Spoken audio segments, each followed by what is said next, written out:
There are a number of Christians in churches across London, probably hundreds, if not thousands of Christians who have a desire to share the gospel, but they don't feel capable or confident. And this is a question that the Pioneer Programme answers.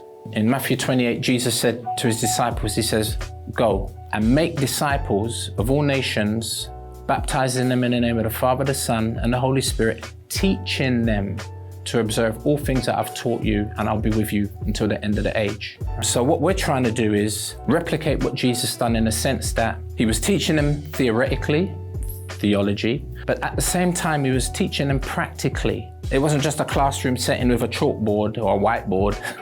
He was actually showing them as he was teaching them by example. And so we have a classroom where we're teaching the theory, but then we send our pioneers out on a practical placement where they get to do what we talk about in the classroom in the field. So I was brought up in a Christian home, but I didn't know God for myself. And obviously as you get older you realise that I was piggybacking off my parents' faith rather than having my own faith.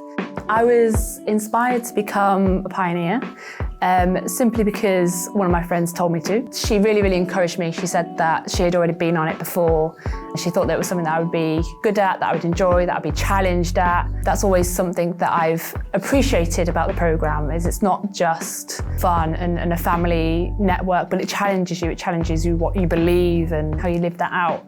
Well, my name's John. I'm the lead pastor at Elm Green Community Church, where Abby's a member. She's been a member for a couple of years. For the church, having a pioneer has been fantastic, and we've had a couple of pioneers over the years, but Abby's been great. And one of the key things I think that's been good for the church is that someone is there living ministry, doing ministry, and she's talking about it because they've got time and they're available to do it.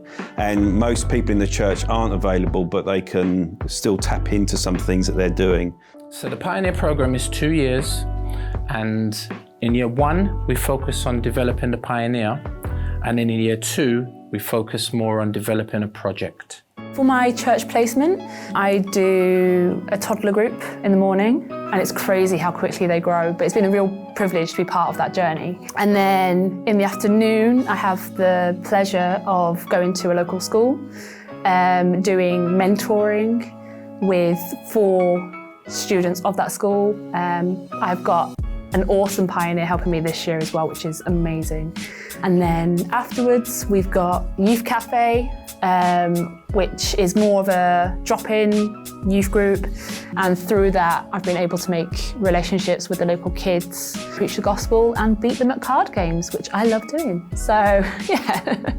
The value of the Pioneer Project is such that if we're wanting to see individuals grow in their ability to share the good news, it's inevitable that they need training. They may have the desire, and especially if they've not been able to access training otherwise or can't pay for training, we want to provide that training in order that they might feel adequately equipped so that they can train others. And that is ultimately the fulfillment of the Great Commission. It's me becoming a disciple and then making disciples who then will go on to make disciples, and so the process continues.